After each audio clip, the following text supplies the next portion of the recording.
a Polícia Federal sugeriu a abertura de uma segunda investigação sobre o caso de candidatas laranjas do PSL. Dessa vez, o alvo são as contas de campanha do ministro do Turismo, Marcelo Álvaro Antônio. Para debater o cenário político atual, nós contamos com a presença do cientista político, professor da Unicinos, professor Bruno Lima Rocha, e do empresário Bernardo Raues. Sejam bem-vindos. Bom, vamos começar pelos fatos, né? Conforme a Folha revelou no domingo agora, um depoimento e uma planilha apreendida na apuração do caso levanta suspeita de que dinheiro do esquema das laranjas do PSL foi desviado para abastecer, por meio de Caixa 2, as campanhas do presidente Jair Bolsonaro e de Álvaro Antônio, que era coordenador da candidatura presidencial em Minas Gerais, e o candidato à Câmara dos Deputados, né? Que impacto essa investigação pode ter na figura do presidente Jair Bolsonaro? Agora a gente não está falando, por exemplo, em outras vezes, o professor já esteve aqui, a gente estava falando sobre as falas do presidente, mas agora a gente está chegando num outro aspecto. Isso já tem um impacto imediato ou a coisa ainda está muito turbulenta? Bom, primeiro, boa noite, obrigado pelo convite. Seja bem-vindo, professor. Vou pisar em ovos porque cada comentário, tu citasse a Folha, né? Então, está citando a parte da matéria da Folha. Sim. Então, a equipe jurídica da presidência processa a Folha. Ok. Tá, estou só citando a Folha. Não, certo. Tá, mas o que eu posso derivar disso daí? É muito difícil que uma conta de campanha estadual não tenha um percentual para campanha majoritária, né? Embora o suposto crime de Caixa 2 foi por não declaração, correto? Por uso de laranjas da cota de mulheres. Automaticamente, o que isso aí pode estar gerando? Uma enorme, diria eu, insatisfação dentro da Polícia Federal e do Ministério Público Federal de pessoas que talvez fossem ideologicamente vinculadas a essa campanha moralista de Bolsonaro, e creio eu essa falácia da nova política, mas se vejam num constrangimento de avançar nas investigações. A PF tem uma autonomia funcional razoável, mas tem hierarquias, né? Tem capacidade de troca de funções. O próprio presidente exigiu a troca do comando da PF no Rio de Janeiro, né? O mesmo se dá em relação ao MPF. Quanto maior essa fragilidade, reforça a posição do ministro Moro, que também se sentiria parcialmente abandonado, né? Ele se apequenou, como ele chega no governo, já falou isso até ao vivo aqui, né? Ele chega no governo emprestando capital político, agora sobrevive no ministério pedindo o aval do presidente. Então, essa situação de constrangimento na própria base e abrir mais flancos, automaticamente radicaliza a posição do presidente. Não que ele precise de motivo para isso, ele já radicaliza pela própria osmose, né? Ele falou, ele está radicalizando o país, mas radicaliza a posição da própria base do presidente. Essa eu diria que é uma fragilidade para não deixar passar batido. Mas isso é cereja do bolo comparado com o Rio de Janeiro. Bernardo. Objetivamente, o teu ponto da pergunta é se respinga na imagem do presidente. Sim. Diria objetivamente que não. Essa história já se arrasta há tanto tempo. Quanto tempo faz que a gente já sabe que o ministro do Turismo tem problemas, assim como o outro deputado lá de Pernambuco, também que foi coordenador da campanha e era o presidente do PSL, e aí pediu licença pro Bivar, pediu licença e agora voltou a ser presidente do PSL, teve um problema também em Pernambuco com as laranjas. Então, vai respingar alguma coisa agora no presidente, sendo uma história notória que todo mundo já sabe, que a Polícia Federal já sabe, já lida com isso, o Ministério Público já sabe, já investiga, a Polícia Federal já investiga, todo mundo já sabe, a base bolsonarista já sabe, já decidiu ignorar, a população que é culta, entendida, já tem suas prioridades, que é a reforma da Previdência, é a retomada da economia, decidiu fechar os olhos para isso. Então, objetivamente, isso vai influenciar na pauta política? Acredito que não. E só para contrapor, eu não sei se eu entendi direito, eu acho que quem está emprestando prestígio para o presidente hoje é o Moro, que o presidente teve que citar o Moro lá na ONU para andar um pouquinho de carona na credibilidade do Moro lá na ONU, nos Estados Unidos. Então, eu acho que hoje quem está emprestando prestígio para o presidente é o Moro, não o contrário. Bom, na avaliação de vocês, a permanência de um ministro suspeito de praticar Caixa 2 pode esvaziar o discurso de campanha do presidente Bolsonaro, que persiste até hoje, sustentando que o governo dele não existe um toma lá da cá, e até mesmo a relação dele com o PSL. Né? Como é que fica essa situação do presidente, a imagem do presidente junto ao partido, por exemplo? Professor. Vamos lá. Pisando em ovos, lembrando que eu falo também através de uma sigla de uma instituição, então como cientista político. Claro. Né? O PSL tem uma projeção parecida com a do PRN. Foi uma formação muito rápida, né? Então, o próprio presidente usou um termo que eu não vou usar no ar, me recuso, na composição do PSL, onde ele disse que ele foi descriterioso para montar a legenda da campanha. Não será a primeira vez que esse partido, que já existia, mas que vai ganhar esse inchaço na campanha do Bolsonaro, vai se ver confrontado com a imagem pública do presidente e com a defesa incondicional dos seus familiares. Como, por exemplo, a tensão entre Major Olímpio e Flávio Bolsonaro, líderes incondicionais, né? E a disputa interna em São Paulo, etc. O que eu observo é que, sem o mínimo de organicidade, todo partido ele fica como se fosse uma disputa interna de oligarquias consolidadas, como é o clássico do MDB, antigo PMDB. Mas, quando essas oligarquias sequer estão formadas, a gente cai nas individualidades. Para resumir, eu não vejo o PSL ter uma vida prolongada sem a presença forte da família Bolsonaro e sem algum grau de blindagem sobre essa família. E para garantir essa blindagem, haverão defecções ao longo do caminho. Renato, tu mesmo disseste a importância do ministro Moro, a ideia de combate à corrupção, isso de alguma forma fica fragilizado com essa suspeita e a própria relação do presidente com o seu partido, como fica? É sempre um telhado de vidro. A atitude correta desde o início deveria ter sido: irei afastar preventivamente o ministro do Turismo até que os esclarecimentos sejam apresentados da forma apropriada. Não condenaria o ministro, não deixaria em maus lençóis, ele reassumiria o seu cargo no Ministério como deputado federal, um interino assumiria por tempo indeterminado, porque provavelmente ele nunca reassumiria o seu cargo como ministro, e ficaria elas por elas, assim como o Dória fez lá em São Paulo, que me ajuda, como é que é o nome do secretário de São Paulo, do PSD. Me fala a memória também. O que era ajuda a produção, por favor. O secretário da Casa Civil, que foi impostado secretário da Casa Civil, ele se afastou por tempo determinado para responder às suas questões jurídicas. Sim. Esse teria sido o procedimento que teria acomodado a questão interna no PSL, teria se desgastado politicamente menos e teria sido uma saída mais honrosa para ele para a articulação política e ainda conduzir politicamente minimamente. Ele se expôs de forma desnecessária politicamente e agora tem esse pepino gigante que é ter um ministro de Estado que provavelmente vai enfrentar um processo e vai responder por crime de Caixa 2 e aí vai ter um desgaste ainda maior no exercício do mandato, do exercício do ministério. E ele eventualmente vai ter que demitir esse ministro. E vai ser um desgaste ainda maior. Na minha avaliação, foi a pior decisão possível manter. Ele não devia nem ter criado esse ministério, foi só para acomodar uma demanda interna, um ciúmes que o PSL ficou com o do Democratas, porque o Democratas estava com muitos ministérios e o Paulo Guedes queria ficar com todos os ministérios das áreas econômicas para ele. E aí o Bolsonaro cedeu e inventou um Ministério do Turismo, que no Brasil não há a menor necessidade de ter um Ministério do Turismo. E ele criou lá um pedacinho de ministério para o... João Cunho Neto, é isso? Não, secretário? Kassab. Kassab. O pessoal está passando... Kassab. Eu vou inverter um pouquinho para a gente ver, mas vamos nesse sentido ainda. Eu tinha perguntado como fica a relação com o PSL, mas vou abrir uma relação não só o PSL, mas a base hoje que compõe para a votação que tu disseste, que é uma das prioridades, né, do governo e daqueles que ainda apoiam o governo.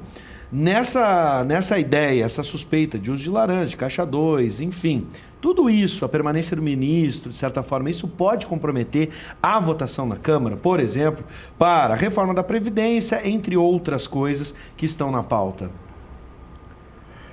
É sempre um ponto de jogo político, né? Sim. Mas eu diria que dentro de todo o jogo político é uma questão menor. Até porque a moral dos seus colegas deputados não é da mais elevada, né?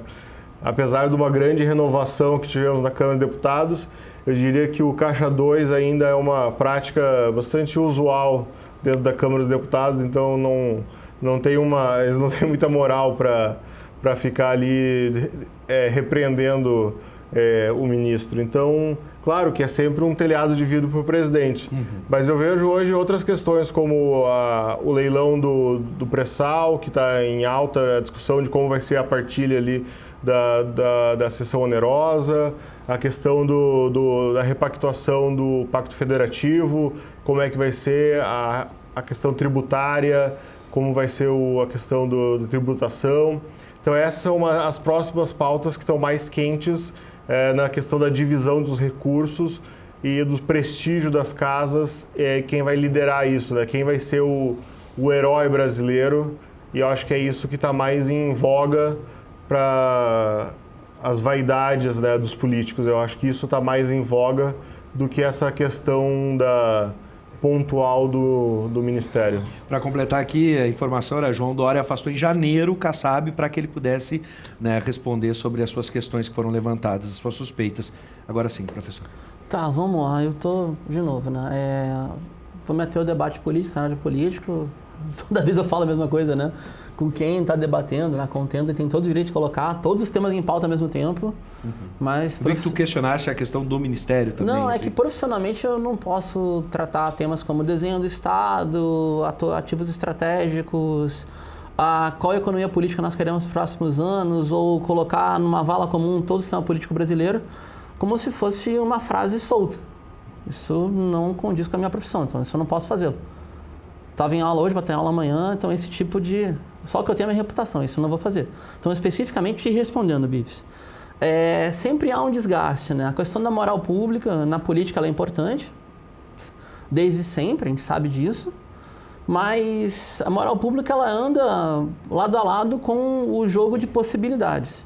Então, quanto maior o desgaste do Poder Executivo, ainda que a base parlamentar concorde ou tenha alguma conveniência com aquele acordo, com aquela aprovação, pautas que, em geral, seria muito crítico, gostaria de debatê-las individualmente, reforma da Previdência, o tema da pré-sal, desenho do Estado brasileiro, mas sendo muito prático.